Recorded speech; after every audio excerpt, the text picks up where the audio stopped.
All right, cool. So we're going to start hopping in. So again, we're going to talk LinkedIn. We've worked with both of you guys, right, on developing the strategy. Both of you guys were consistently kind of starting to get at it. We came in, helped to kind of formalize some things. And both of you are kind of really good examples of people that are on the front lines that are actually doing something about it. That the issue that we saw, why we even started this whole group at Skaled 6 months ago, well, maybe a little bit longer, is we consistently saw that that companies, teams, whoever, the process is like, yeah, you guys should use LinkedIn, and we got you Sales Navigator, so like, figure it out. And most sales people are like, okay, I'm going to do what I know, which is direct message people a shitty DM that's basically a copy and paste from my email right after I connect, or send a very terrible connection request message that says, I want to talk about synergies, which is personally my other favorite one, is discussing synergies in my business, which is a joke. So I'm going to jump into this real quick. I'm going to share my screen here for all of you. You can still see both of us. Again, you be very selfish today. If you are a rep, you are a leader, we've got a good mix. We've got demand gen leaders. We've got a ton of different folks in here. Be selfish and ask the question that's specific to you. I'm telling you, the people that get the most out of these Q&As are the people that ask very, very, very specific questions. So start dropping those questions in the Q&A, and we're going to get cranking here. So share my screen, desktop 2. What do you guys think of the new setup? I got the DSLR setup, like the actual camera. Looks great. Much better than mine. Right? It's like very high. It's almost like got like an extra light, right? It's pretty nice, man. I'm very excited about it if you can't tell. All right, so we're going to get cranking in here. All right, so, and just so you know, yes, this will be televised. This will be recorded. We'll have this on YouTube. And we'll have it a few other spots, so make sure to do that. Make sure to check it out there. And we're going to jump into it. So first, if you don't know me and you're on this, well, welcome. It's good to meet you. I'm the CEO of Skaled. We run, what I consider to be the most modern sales and management consulting firm, particularly around modern sales. And that's why we talk a lot about LinkedIn. We really believe that LinkedIn is the future of sales. That I'm not kidding when I say this, that I really think that if you're in B2B, you should be spending 50% of your time on LinkedIn, interacting, connecting, engaging, etc. We'll talk through some of those tactics. And so, Matt, do you want to give a little bit about your role? And then Adam, what you're up to? Yeah, so I work on the new business team for Verint. And so we work with companies to help them understand really the changing needs of their customers right now. Tap into, have those conversations at scale with their customers so they know what they need to do to meet them where they are now. Love it. Adam, what about you? And maybe what about Matt? Matt, actually, real quick before that, how long have you been in sales and demand gen? How long have you been, out doing outbound, doing other demand gen type activities? In the B2B SaaS world, a little over 2 years. Okay. Before that, probably in various different capacities, maybe 5 years in an outbound sales role. When did you realize that LinkedIn should be a big part of your strategy? Like, what was the kind of the aha moment for you? I think from the beginning here with Verint, I've always used it as a way to identify prospects to start, is how I use it. Where people are, it's the most up-to-date CRM there is, if you want to think of it like that. And really, it's just been in working with Skaled of how I can actually use it in an outbound strategy to start setting meetings and starting, generating opportunities using it rather than just as a Rolodex kind of way. That's smart. Yeah, and I think a lot of people are probably in that bucket of, using LinkedIn as a Rolodex or to just do some research and connect and DM. So that's great. Adam, what about you, man? Yeah, I've been in the B2B SaaS world for about 4 years now. I started out in marketing and then got involved in education. As far as my aha moment for LinkedIn, really, I was at Airbnb about 4 years ago. And it was like you guys talked about, like Matt said, it really was like, where am I going to find all these people? And it's just easier than going to their company website, right? I mean, their company website to try and find people, with these, especially the whales. Like, I always like to get to the whales, and then that kind of trickles down. So it's way easier. So I think it was the Rolodex factor. And then, I just started posting, I think a little bit, but I was really trying to collect really just a list of leads in LinkedIn. So I was connecting, because I was at Airbnb, because of the name, people would connect with me. Yeah, sure. And again, like we talked about, I think that's really common, for people to do that. And a lot of this just boils down to, what do you do from here? How do you actually make this tactical and get into it? So, all right. So we put together just like a quick deck. And the reason we did this, we're going to share this with everyone. So everyone who attended, you will get this deck as well too. It's been approved by their managers. We made sure that their managers everyone has blessed this, or we'll just make sure Melissa or Ben just don't ever see this. So make sure, connect with these guys. We'll drop the links in the chat too if we haven't already. So make sure to connect with these guys. They're doing really interesting stuff. You'll get a chance firsthand to see what they're putting out there. So I'm going to kick us off a little bit, and I'll probably pose some of these questions back to you. As we get into this. So I'm just going to talk a little bit very tactically about the power of Sales Nav. And what I really feel like is that the plays that people are running right now are just way too basic. So as we think about this back to market and what's possible, the biggest epiphany that I think a lot of people need to have is that you have prospects that are in really industries that were hit really, really bad. A lot of people in the middle that with the right value prop or based on some nuances, maybe doing okay or not so good, and they might fall into that bucket. And then you have people that are in industries that are doing pretty well. And I feel like you have to look no further than the stock market, my friends. Like, there are lots of industries that are actually doing well right now. And that's not predatory or anything like that. Their businesses are doing fine. And I feel like the issue I've seen is so many like outbound efforts, we just want to put them all in one bucket. We're running this play. And it's like, no, you need to be running this long-term nurture, mid to long-term, midterm, and right now. And so with LinkedIn, whenever we think about this stuff, is some of the best ways that I can tell you to start your sequence or cadence or whatever, sales engagement platform is through LinkedIn. And so one of the strategies, this is one of the very tactical strategies that I'm going to give you today to share, that whenever we're working with companies that we execute. Okay, tactical strategy number one is the sequence starts like this. You build out the people you feel like are going to be in the high intent group. Okay, so you build that out. That's step one. Build list in LinkedIn Sales Navigator. Step one. Step two, same day. It's all day one. I go to people. There's a tab that if you scroll a little bit further here, you can't see it in the screenshot, that says people that follow my company. My friends, if you can't set a meeting with someone who follows your company on LinkedIn, you suck at sales. Retire immediately. Like they follow your company. Chances are and that might mean they were a previous client. There's a whole bunch of reasons why they would. So then I'm going to immediately connect with that group of people. As soon as they connect back, I'm going to DM them. I'm going to say, hey, I saw you from interacting with some of Variant's content. In case you don't know exactly what it is, here's what we do. Let's set up time to meet. Direct call to action. They're following your company, high intent. The next group that falls into that is change jobs in the last 90 days. Guys, people make business decisions when nobody hires a VP, to Adam's point. You don't go hire a whale. You don't go hire a new VP to keep the status quo, right? Like in Matt's world, I'm going to hire a new VP for customer success or customer experience, and then just keep everything the same. No, that's not how it works. Yeah. I'm telling you consistently, we see one of the easiest ways to identify people willing to change is people in the first 90 days. So I'm going to next go and I'm going to connect with all of those people. So day one, I've connected with step one after I built the list. Connect with all the people who follow my company, connect with all the people that change jobs. It's not going to be a lot of people.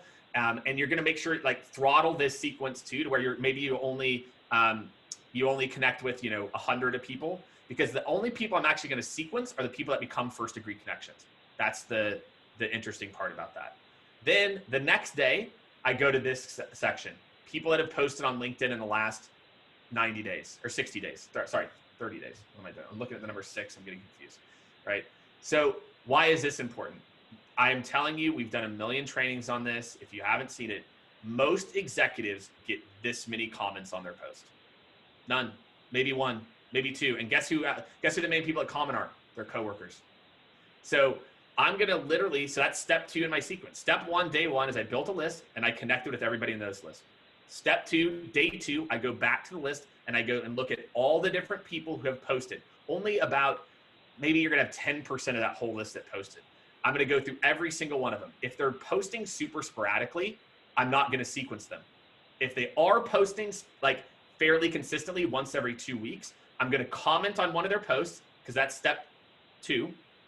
I comment on their post and I sequence the people that I comment on. For step 3, which is I wait 4 days, I come back to those people, and on day 4, I re-comment on a new post and I DM all of the first degree connections from step 1. So now I've got my first degree connections from 90 days, first degree connections from follows my company, and second comment on day 4, right? Then day 7, I look for new first degree connections from those first 2 buckets, right? Then day 12, I DM the person I've commented on twice. Why? If you comment back to back, I know what you're doing. And then you come in hot with a DM. It's like, come on, bro. If I comment, wait 4 days, comment, wait 4 days, DM, I've now built relationship affinity, because these guys get 0 people that comment, right? 1, 2, 0, whatever. Now I'm like, oh, who's Adam? Oh, this guy likes my content. And you can run all of this play out of Outreach and Sales Loft and Sales Nav, right? So again, go rewatch this recording, right? You're only sequencing people that become first degree connections or actively post, right? And the rest you're going to interact with on LinkedIn in those first couple of steps to determine who to actually move forward with and start to work. So that's the play. What do you guys think? Adam, Matt, what do you guys think of that? Yeah, that's awesome, dude. Especially, I mean, since not everyone's on LinkedIn, and some people are just on there just for their resume, so to speak. You need to know who's really going to engage with you, because they're engaging with LinkedIn. That's right. That's it, man. So the other like kind of small piece of advice before I turn it over to you guys is content is not an option. You cannot be successful on LinkedIn getting more high-level meetings if you are also not putting out content, right? I'd love to hear maybe you two, if you guys want to talk about your kind of content thoughts, because some of you are producing a little bit, but for us, we've just consistently seen that if you're not putting out content, and again, the ways to produce content are simple. Your marketing team repurpose what they're putting out and put your own twist in it. The second, customer conversations. You talk to buyers all day long. Hey, I talked to 5 operations leaders. Here's the top trend I see in customer experience post-COVID. 1, 2, 3, 4, 5. And again, you don't even have to come up with original thought. You can just repurpose it. But if you're not putting out buyers, so when buyers come, or putting out content, when buyers come back to your profile, you're going to be disappointed, right? You're not going to see the results as the same as someone who is consistently putting out content. So maybe you all, this is a good point. Maybe you all can tell a little bit about kind of your content. Like, how do you think about content? Why did you start putting out content? What were maybe some of your limiting beliefs, about content? It's scary, like you're writing out to all these people of, these business problems, and you're making, suggested statements. And I did exactly what you just said, Jake. I work with marketing. I use, conversations that I'm having with customers, what their problems are, what they're trying to solve for. And then back to your point of Sales Navigator, I build a list of what those people look like, and then I talk about that content, so they're more likely to have that problem and resonate with them, which then makes all of the next steps in getting a conversation with them so much easier, because you already understand them and you can show them. Yeah. Adam, what about you, man? I'd say the main thing, I'm going to go into that when I start sharing my slides, but I'd say the main thing that I've learned is consistency, and just post every day. And because I've stopped posting every day, and we can get into why, because I've been getting too many inbound leads for outside my territory, and it's just making me super busy. And it's, with the BDR AE thing, it's tough. It's another thing to think about, but I would say post every day, just whatever you got. And it doesn't have to be original, I think is most important. Granted, the original ones, the ones that come from your heart, those get the most play, but it doesn't have to be like that, Yeah. And that's smart though, right? Because that's important. I think a lot of people, they get a taste. They do a post about being in sales is hard. And because there's a lot of salespeople on LinkedIn, they got a lot of love. And so they're like, ooh, I like likes and comments. And so then they get away from do you think the director of customer experience at a Fortune 1000 gives two shits about, you know, a tough day as an SDR? They care to some extent, but not as much, you know? And I think that's where I see a lot of sales reps get it twisted, is that they focus too much on the likes and comments and wanting to be popular. And what I say is, like, if that's what you're going for, go sell for a sales tech. Go sell to a company that where positioning yourself as a sales thought leader doubles down. There's a lot of guys, like I'm thinking like that dude from Clary, Kevin Coleman's a perfect example. Kevin Coleman talks about sales stuff. So then salespeople have an affinity for him, and like, cool, makes sense. He sells a sales tech product, right? So I won't steal too much of your thunder, Adam, but I just wanted That's awesome. To get into it. You can always post, again, this is it right here, just posting on people's comments. It takes like 5 seconds.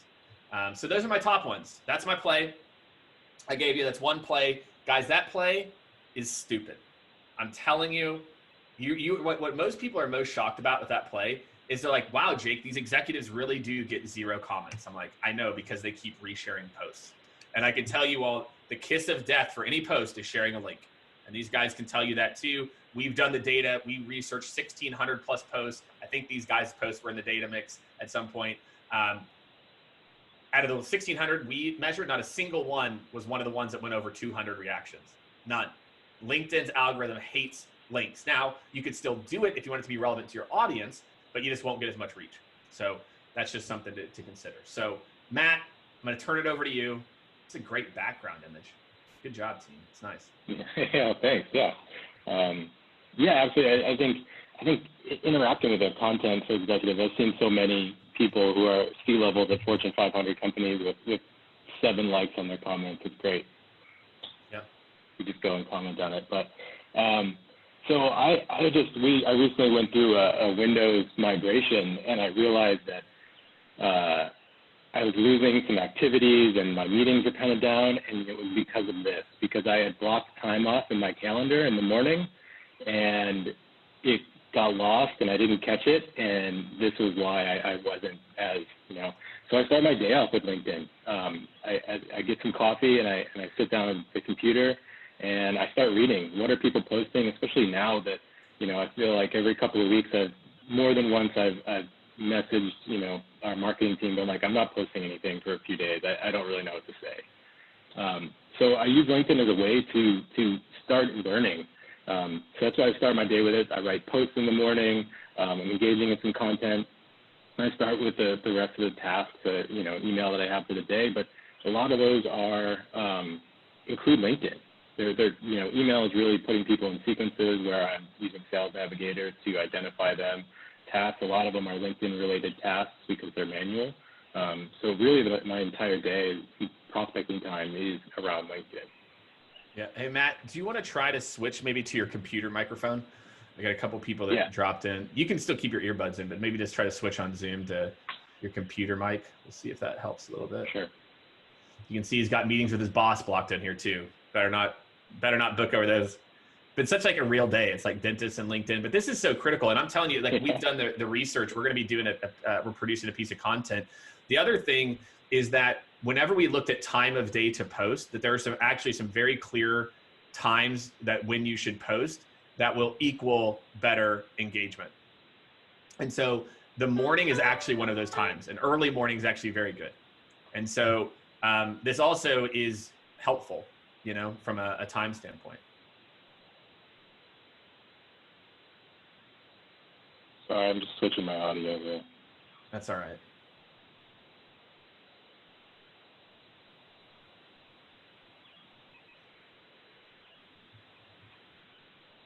What about you, Adam? Are you going to walk through your time block at all? I don't know if you've got that teed up. What's your time block?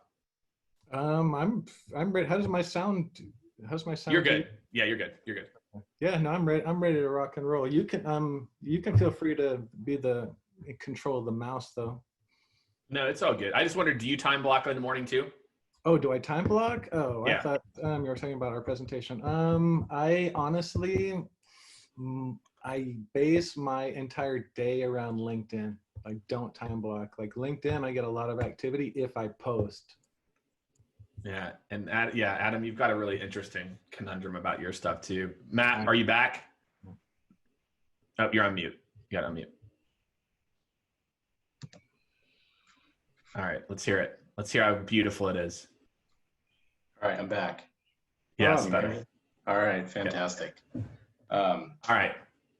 So Jake, yesterday I watched your LinkedIn Live, and you were talking about hashtags and how nobody consumes content on them. And I was thinking about this slide because I do. I try to get out of my world and into the world of where my buyers are reading and what they're. Makes a ton of sense. You know, I've seen, you know, it's too easy to create like an echo chamber where you just like the things that you like and you can only see like, you know, certain stuff. And I've gone back to, you know, and see people posting, and I missed 3 of their posts that I wish I would have been able to comment on or anything like that. So I'm kind of always trying to keep my newsfeed relevant. And so I use hashtags a lot for that. But, you know, to the opposite side of finding posts that don't have a lot of engagement from executives, finding posts that have a ton of engagement that are relevant to your buyers is also great.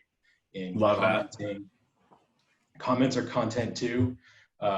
And even like a good comment on a post that has a lot of engagement generates like really good connection requests for me from thought leaders or relevant people in the industry that I would like to be connected with. So it's kind of, I get a lot of bang for the buck in doing for something like that. And then I'll go through and connect with all the people who liked that post or engaged on that post. And I get pretty high connection rates that way. So just like linkedin.com, this is where I look at the top right, the trending news.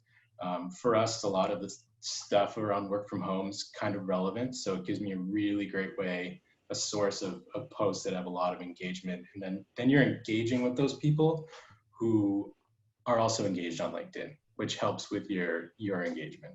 I love that. Yeah, and what he's calling out is what Matt is doing for sales. Most people aren't constantly doing. You're doing it because you want to get meetings, and I think it's super, super smart. So go follow the hashtags that you're doing, and that basically what you're doing is curating a specialized feed of just those types of people. Mm-hmm. Yeah, and then so you know, do you see any difference? Maybe I've got a question for you on today's news. If you catch it early or late, like if you catch it late, like it's 17 hours, does it make a difference in the lift you get? Or do you see it pretty consistently, whether you got it in the first hour where you commented or interacted or the last hour? Like, do you see any differences in juice you get?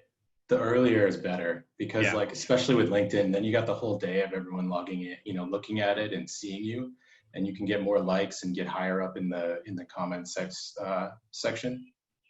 So that's why I do it early. Perfect. Okay, cool. All right. So you're 8 a.m. You're checking the hashtags. Dude, this is gold. I hope all of you are just taking notes. I'm taking notes. So I'm taking notes. This is good. I love this. All right. Next up. And Sales Navigator. It's the best tool out there. This is just a really simple filter I just built for this, and just kind of shows the level of, you know, who you can connect with just on LinkedIn. I think you can't see it on here, but I think it's like 600 C-level people, and this was last week, so there's probably 20 or 30 more now. But I was talking to some product people from Sales Navigator once, and they said the majority of people Sales Navigator users don't go past the search bar. So by going past the search bar, using filters, using Boolean search, you instantly farther ahead than your competition. So highly recommend, you know, building lists of your target buyers, saving them so you're just not going back in that time. And, you know, back to what Jake was saying about, you know, post it on LinkedIn, change jobs. All these things are great reasons and ways to interact with your buyers, and it's great. It's in a natural way. You're not like, you know, hounding them for a meeting. There's 369 executives. I can just go have a really natural comment and a like on their post. Yeah. And by the way, I didn't give you guys a chance to brag a little bit. How many by this strategy versus first question, this strategy, which I think for a lot of managers, this gives managers heartburn. And let me just tell you why. Because managers like, I can't track it. Oh my God, is Matt working? Is Matt actually doing anything? Right. And I feel like, you know, like, yeah, my boss tracks, he knows how many posts people do, how many messages they send. Yeah. And that's, well, but are you guys sending messages in mail? right? No, you don't want to send in-mail, do you? No, you want to send you want to get that DM, and you can't track DMs, which is kind of like the key metric that everyone wants to track. And I know why Sales Navigator won't let you, because they want you to buy those credits, get those credits cranking. But what percent? And I think this is it. What percent? And if you're comfortable, like about how many meetings, Matt, and we'll get to you, Adam, when you go, what percent of your meetings do you think you set non-inbound from LinkedIn? And you know, how big of a part of your strategy is it?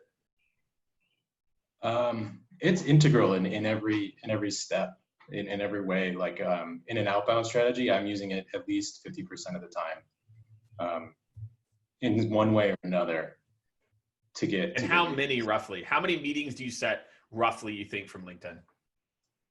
I think last month it was like 7 or total outbound.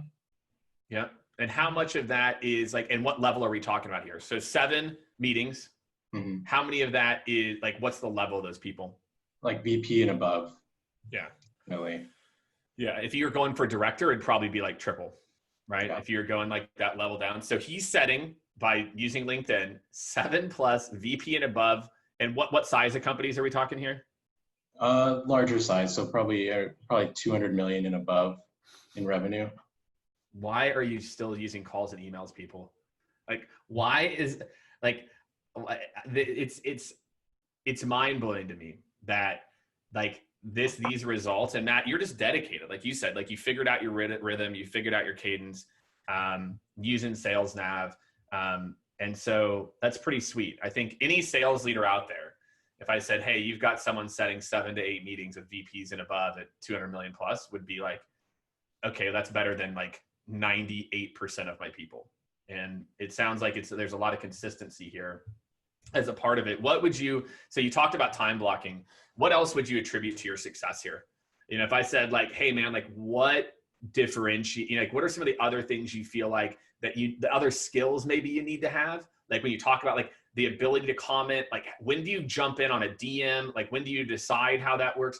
Maybe walk us through a little bit of like how that sausage is made around like what you do once you interact. Cause I think that's what a lot of people want to understand too. Yeah, I think it's understanding, you know, what you do and what you can do for them. And that helps a lot, understanding the business. And then you can, you know, as you start seeing these people, you know, make posts or make comments, and you understand the other problems that maybe similar companies are having, you know, going back to customer conversations and building network around those similar people, then you can say like, hey, I've been having conversations with these kind of people. This is the problem they're having. You know, are you open to talk more about it?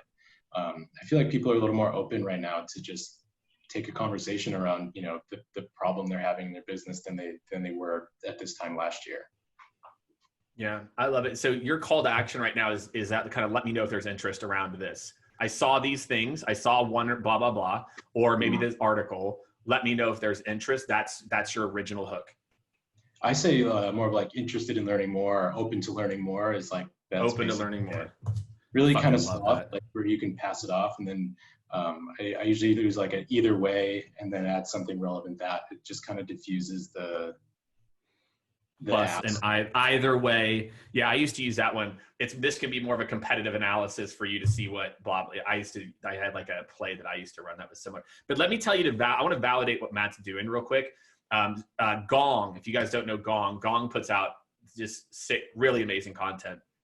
They did a study, it's probably 3 weeks ago now, that and so I came from the school, how I learned is that you always do date and time. Hey, let me know how next Thursday looks, and I can Thursday at 4. So that outperforms by almost, by I can't remember what the percentage was. The classic, like, let me know how your next week looks. That's horrible. That's trash. Get rid of next week, because it actually, people don't realize as an executive that you actually put a lot more work on me when you do it that way. I'm like, next week it's screwed. I'm busy. When you actually say a date and time, it actually makes it easier for me, but like that might be counterintuitive. But what outperformed by almost double specific date and time was that this idea of open to learn more, let me know if there's interest, that outperformed by almost double. Again, a lot of sales leaders' brains are exploding right now. Jake, What do you mean there's no call to action?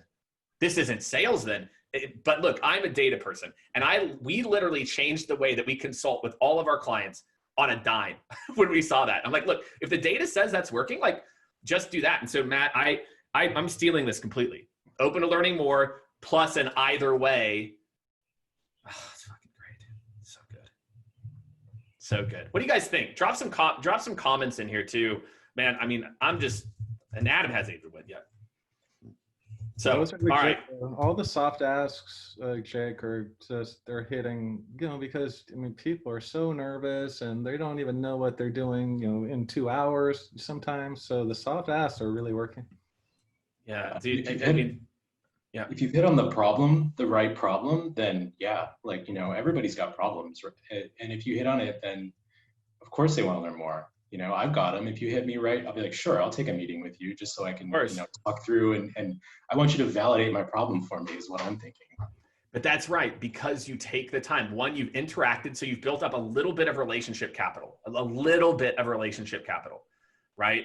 And to where they at least kind of know your name. And again, if you're commenting on posts that get 0 comments, I promise they know your name. I promise they're like, who's this Matt Cross guy? And then again, when your DM comes across as authentic, and your DM comes across as, hey, this is, I saw this thing, if you're open to learning more, happy to facilitate a conversation either way. Like it shows that I'm not just, because here's where most reps I think mess this up. Matt, I'd love to get your take, and Adam, maybe even what you see across, like, not your teammates of close, but maybe other salespeople, is I feel like when people do the DM is how do I put this?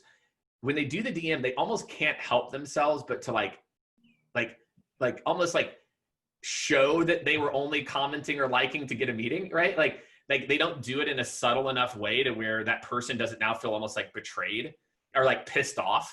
It's almost like you're getting hurt. It's like you're on a date. Dude, this is a horrible analogy. I'm just going to use it. And then you realize that the guy is running the mystery, like the sales game playbook on you. And you're like, God, this guy's running this playbook on me, right? So just an old school. There's a show on MTV called, what was it called? There's a guy named Mystery. Do you guys remember this show? His name is Mystery. Oh God, I'm dating myself. But this guy was like, he had wrote this book about how to like pick up women. It was a horrible, horrible book. So, but that's what it is. I think you guys need to realize that it has to be authentic. And what Matt's telling you is he's reaching out, he's doing his research, and then he's hitting people up authentic, right? That's the move. So Adam, I'm going to turn it over to you. Take it away. And then we're going to jump into, we got a shit ton of questions piling in. Sure. I saw some of those questions. I'll try and address, like cadence of content will come up right now. Fear of being rejected of your as a content creator. That's right there. Always. How to present the nitty gritty. I just saw that. And so those are some things that are easily, covered right now. So Becca asked me, what I could present, and it's pretty easy because I had one young rock star, and he's crushing it now. He's a BDR, now he's a AE. But he asked me, hey, Adam, and he's smart, smart kid, young man, smart guy. He said, hey, Adam, he asked me the one piece of advice. Like what, I have a lot of pieces of advice like we all do, right? But he asked me, what's the one?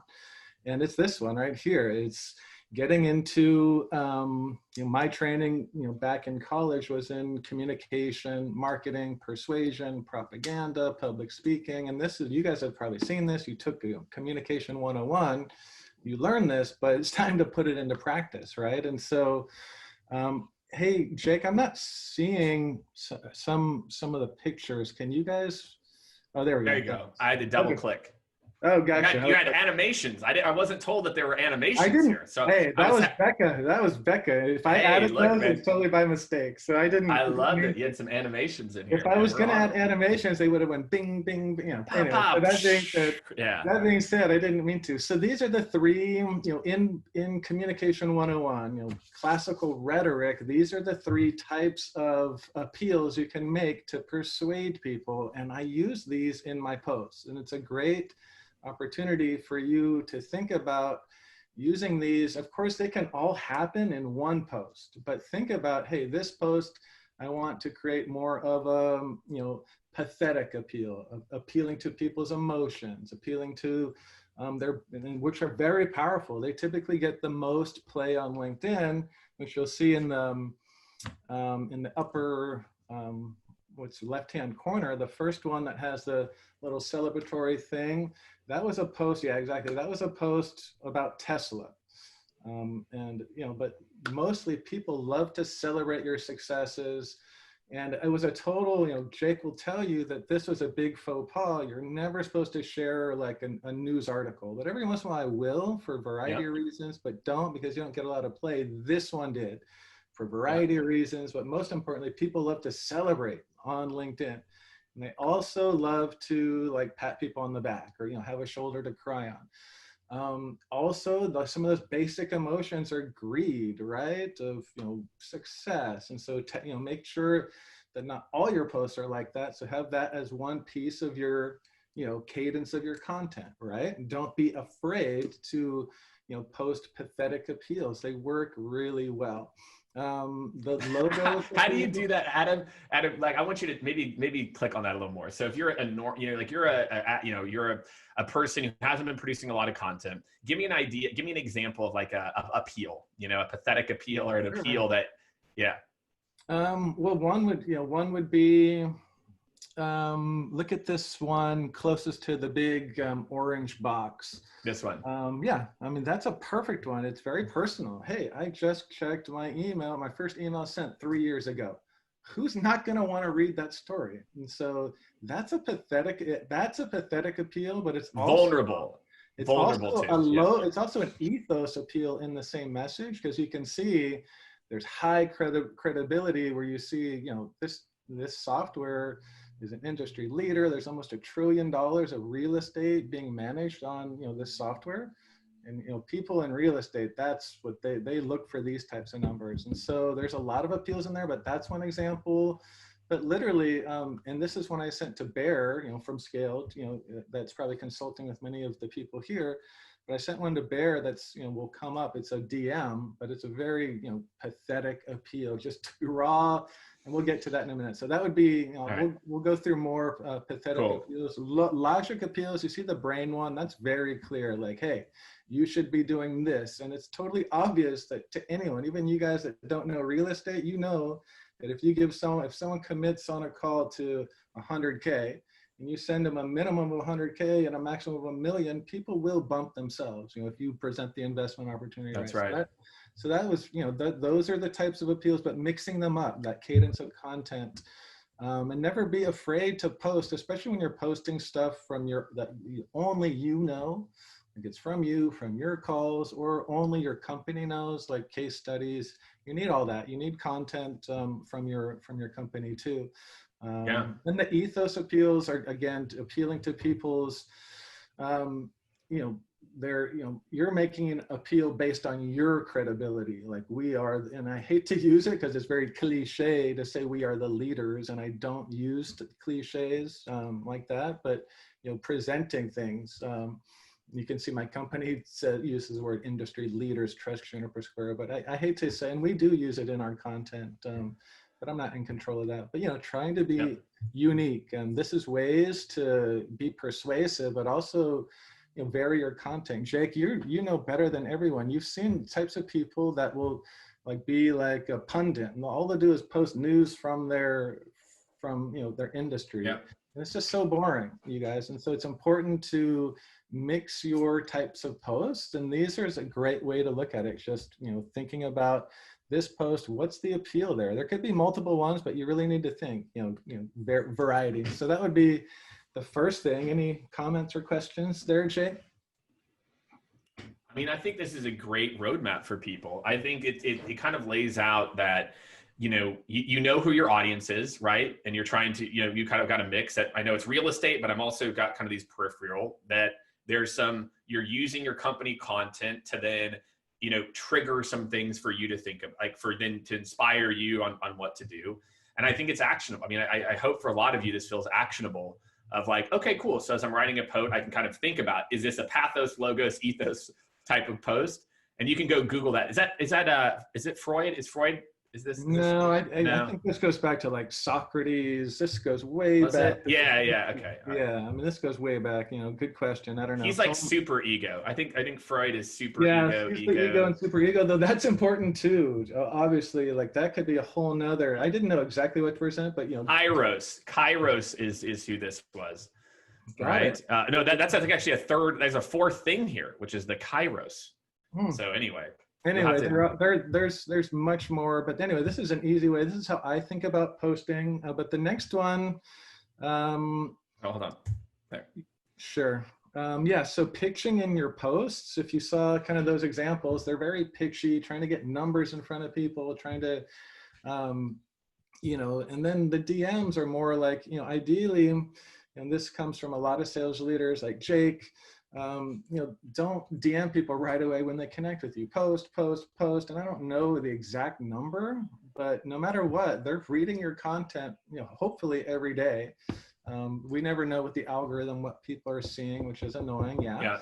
But post, and then DM with a light ask. And then also I found this one really important when I read it. I wish I could give credit. I just read it in LinkedIn by a marketing person, said, hey, when you're writing your post, write as if you're speaking to one person, like literally visualize yourself in front of this prospect. And I did that, and I forgot to put it in here, but the guy ended up offering me a job. He reached out to me out of the blue, and I wish I could share it. And he is a very big whale for our company, and he's not just in real estate. He has other software companies that he's invested in. So that's why I love it. To me. But yeah, I picked him. I literally was writing every post to him for a few months, and he reached out to me, and it was literally so. I think that's my biggest advice. The ethos, ethos is a little out there maybe for some people, but that one everyone can do, and it really works. And then I also found leading with questions. So instead of saying, hey, syndicator, just leading with some kind of question, and I know Jake does that a lot, and Bear, Courtney, everyone on your team, I see that. So I definitely got that from you guys. And I think that's it on this slide, but anything else to add, Jake? No, I mean, Matt, what are your thoughts here, man, about like whenever you think about how you post? I love the writing to one person. I've done it. It's fantastic. And you do it over time or to like a company and over time, and it works great. Yeah, I'm glad you said that. Yeah, and the key is the first step is then you build out a list in Sales Navigator, and you go connect with like all the relevant people too. You go connect with all of the people at that company, and then that just helps amplify it too. And then you can take those posts and email it to them. Right, exactly. If they didn't connect and they didn't see it, then you email it to them. Ooh, that's the move. I gotta try that. So, that's the move, right? Because that way, even if they're not posting on LinkedIn, you can then screenshot conversations that are having. I'll tell you the play that we'll run. I'll go and connect. Well, we don't run it. I'm out of connection. So it's like we used to run. I'll go connect like 150 people at Google, like bam, bam, bam, bam, bam, bam, bam. Then we go to the SVP, and then guess what? Then I can go look at who's viewing my post, and it's like 125 people from Google. They're all salespeople. I can then screenshot that, send that to the SVP of sales. Hey, it seems like your team is following pretty much every day what we're talking about modern sales. Maybe we should set up time to meet. So then you can flip that into an email if they're not active on LinkedIn. So just a little pro tip. Very cool. So this one, you guys, it's funny. I just had someone reach out to me that was very unique because he asked for a 16-minute meeting. I was like, oh my God. But it's still cliche, right? Because just don't forget that once it starts working and people like Jake write about it, it can become cliche to our prospects very quickly. So if I see something in Gong, for example, like there's a lot of research, they study, calls, and they really have some good stuff. For example, I saw this one, person, maybe it was Gong, one place, they said, the best subject line today is quick question, with a question mark. And, but, then I saw all these people like blasting me with that, and so you just have to be really careful, take what you learn. You have to put a big enough twist on it. Don't just add a minute and ask for a 16-minute meeting. It has to be, that's still cliche, it has to be unique. So also your asks, like that's what a main point, I think, piggybacking off of Matt and Jake, is the soft asks right now are kicking tail, so to speak. and I just post, this is one guy that I met at a conference, this guy Babak, you can see my post. And, I'd love to hear more from Jake about should we, Jake trained us at the time, and should we, add a message when we're, reaching out to people, or just, connect. And so I didn't add a message, just connected with this guy. And then the second message was interesting because this really works, you guys, the either or. I promise you, if you run an email cadence and for your ask, whatever your ask is, you do a kind of a door in the face either or. A door in the face meaning you ask for something big that you don't really want. It'd be great. Like, hey, can we meet with you in person, right? But then give them that smaller ask next. I guarantee you'll probably double your response rate. I mean, our cadences, when I built that in, we went from like 10, 11% response rate to 20 plus with the either or ask. So please do it and just let us know how that works. This is like Persuasion 101. It's called a forced choice. It works the best with kids. With kids, it's like, hey, Johnny, I'm about to hop into a call. We need to pick a quiet activity. Would you like to work on your project in the kitchen, or would you like to read a book quietly on the couch? Which sounds better to you, Johnny? See how that works? It's a really good. I told you, I studied persuasion, propaganda, and these types of things really work in emails more than on LinkedIn. Honestly, the either or on LinkedIn, for whatever reason, it doesn't work as well, but it works really well on email. Cool. And then the soft asks, then you just see, this is what I wanted to say about the empathy. Jake was asking about what's a pathetic appeal. This last one, you guys, kicked ass. The one that he actually responded to, the hi Babak, it's been a while since we met at ULI. We never met, but we did see each other, and he did, we sponsored it. So, I took a little. You might have met. I mean, yeah, exactly. We did walk by each other, and I think we might have said hi, but we didn't really like shake hands and have a chat. But anyway, I just went there because it's been a while, right? It's been a while since we met. Checking in to see, are you doing okay? This is as pathetic of pathos, pathetic emotional appeal as you can get. And so that's what I found, that appeal right now, just asking. But this is, remember, I've been connected to him since 2018 and posting. I love it, man. Every day. And so finally he got back to me. So anyway, but that's a point. That's a huge point, though, guys. LinkedIn is a short and medium game. Once you build it up, it's like, I mean, you guys all have that. Once you've been in a job after 6, 7, 8 months, then the people start coming out of the woodwork, and then your pipeline gets full, and it stays full. That is what LinkedIn is, and I feel like that is the game that so many people are so scared to play. They're like, but it's not right now. It's like, if you just run this play for 30 days, then it starts to work, and then it all equals out, where you start to get these little people that drop in. First, it's just a couple a month, then it's a bunch more. And we did find Mystery's playbook, just in case you guys are wondering. This is Eric von Markovic, if you guys are wondering who Mystery was. So make sure to connect with him. He looks a little lonely.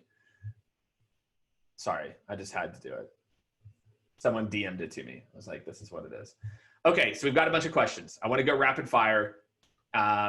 And Adam, you're getting so many, I don't want to, you're getting so many meetings that you have and they're just all over the place. It's in different territories all over.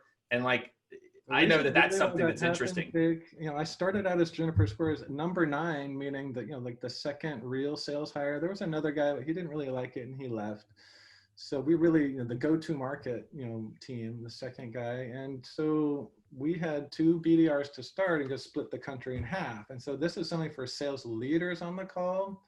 You just have to think about it, because once someone connects with me as the BDR, it's hard to hand off, because people, you're posting every day and they start to like you. And then all of a sudden you hand them off to, so the handoffs to me in sales, if you guys can help me on that, I need some help on, I feel like handoffs are really hard.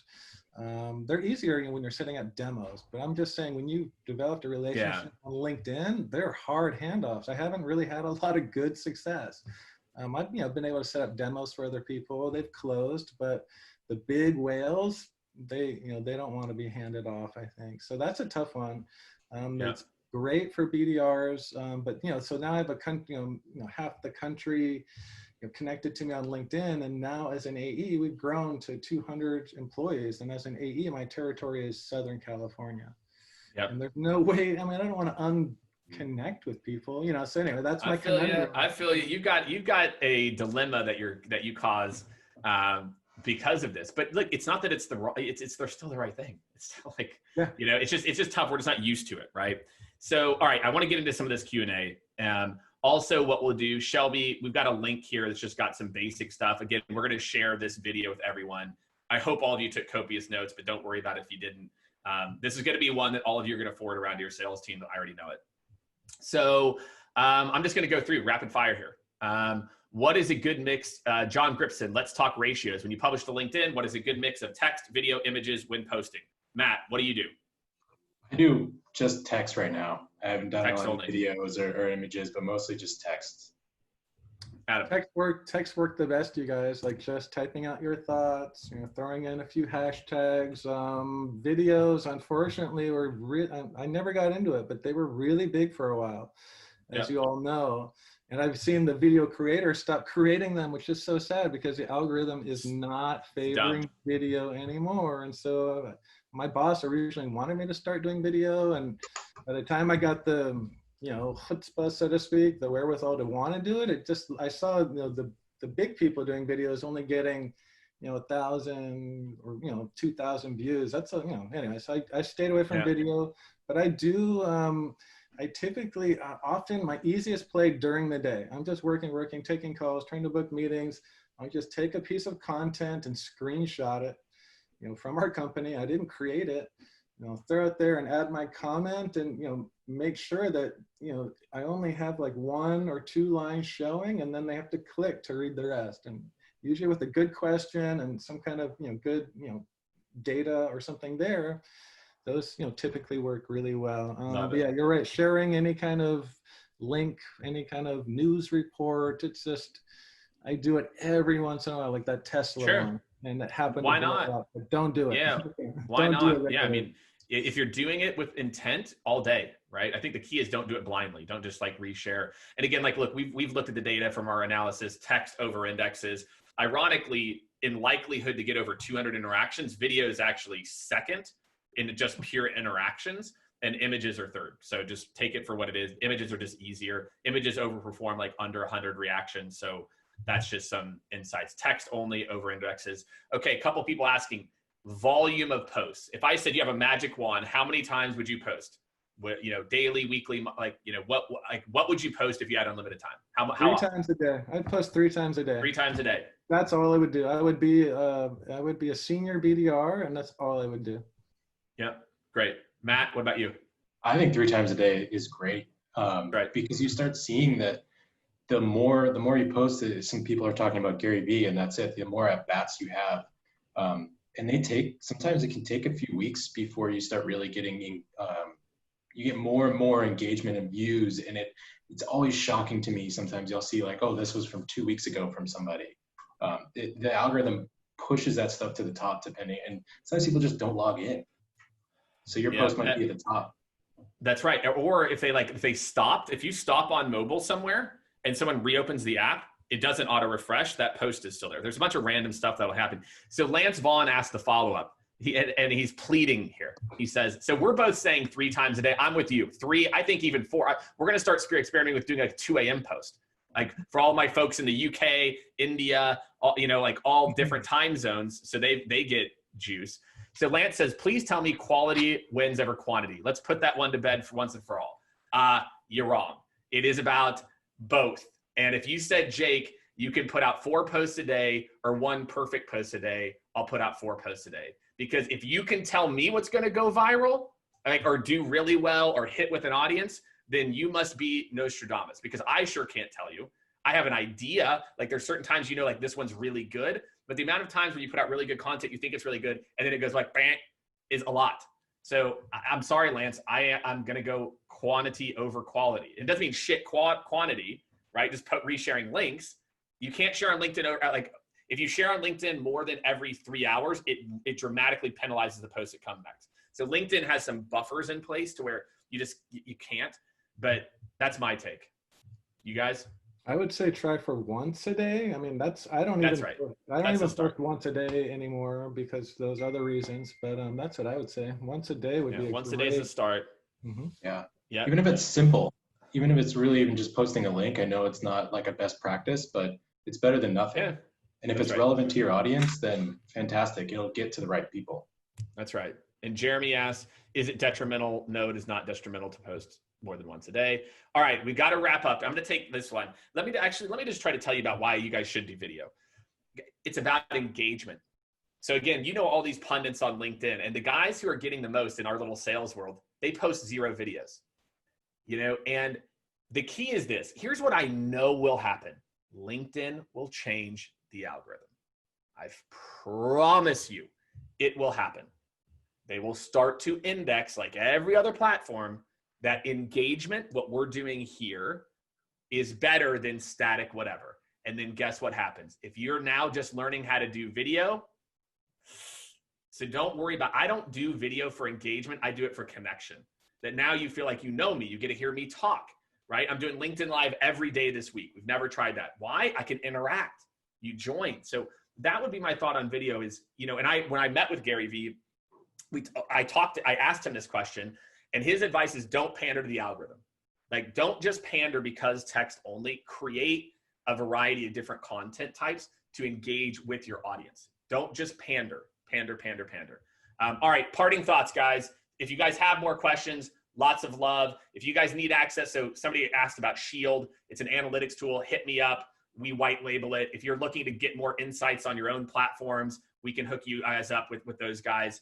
That's how we run everything. We look at it. Number of followers, what posts are working. Like, I mean, you guys all have access to Shield too, so you can see what's happening. Shield is a really small investment that I would recommend a lot of you, if you're really trying to get serious about this, just so you can start to track on your own. So that's my parting thought. Shield, it's worth the investment. DM me, we can hook you up with a special rate. Matt, Adam, final thoughts. Been great working with you, Jake. Shield was a big help to us, and it's important to, you get, the people's talents that are good on LinkedIn. Shield and Jake will help you spread those amongst your entire org. Well, I like the plug. I appreciate that. Yeah, it's true. All right. Well, that makes life easier, right? When life gets easier. Absolutely. All right. Did we drop in, guys, the PDF link here so that people have the link to it? I just want to make sure. Yeah, cool. All right, Matt, what about you, man? Final thoughts, final takeaway, that if you're talking directly one-to-one to a sales leader, sales manager, what's the one-to-one you would tell them? Do it. Don't wait. It takes time to learn. It takes time for your reps and everybody to figure out, and just get started, using LinkedIn. Get started, just get part of your daily habit, and you'll take it from there. Just do it. Yeah. All right. Just do it. All right, everyone. Really appreciate you tuning in. Guys, thank you. Thank you. This was really, really, really, really, really, really, really good. So I hope all of you had a takeaways. DM these guys. Let them know what's up. Click the PDF there. You guys can just have that. That's just a for you. And again, I really appreciate everyone for tuning in. Thanks again. Thank you. Thanks. Bye. Bye.